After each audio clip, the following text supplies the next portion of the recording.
I have, yeah. Same thing, yeah. I mean, and it's impressive what they've been able to do with this turnaround this past year. It's an exciting team. I love the energy that they have. And then Joe Thomas played for him. He's one of my idols, so special place in my heart for him. He he actually tweeted at me, which was really cool. I hadn't tweeted. I tweeted once in like 2014, and then he tweeted at me. And I was like, okay, I have to tweet back. So my second tweet ever is responding to him because you don't not tweet back to Joe Thomas. But he was just talking about food as well, talking about how he cooks steaks but yeah, just a phenomenal player, and I think that you can learn a lot from his techniques. Yeah, it's tough. I probably think about it before I go to bed every night. It's a thing that you can't really shake, and as a competitor, it's the worst feeling in the world is losing a game like that.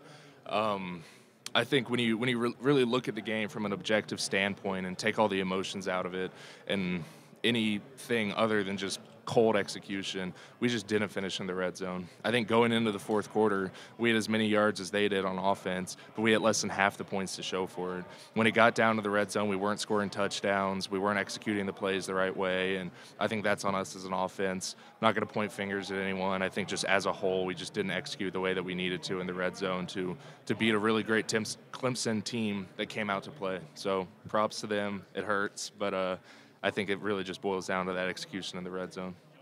Guys, we have two more questions.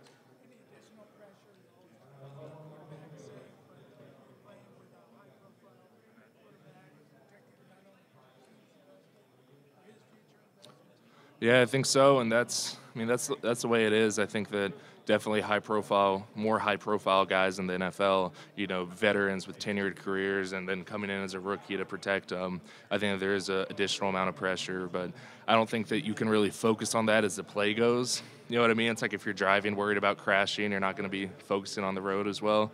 So I think it really comes down to just executing your assignment, because if I block the guy, quarterback's going to be fine. If I'm focused on not hurting the quarterback or not letting him get hit or whatever, and I'm not going to be able to block the guy because I'm so focused on someone else. But I do think there's some pressure there. Last question, please.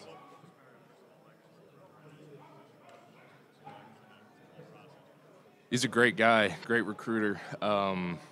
We stay in touch still.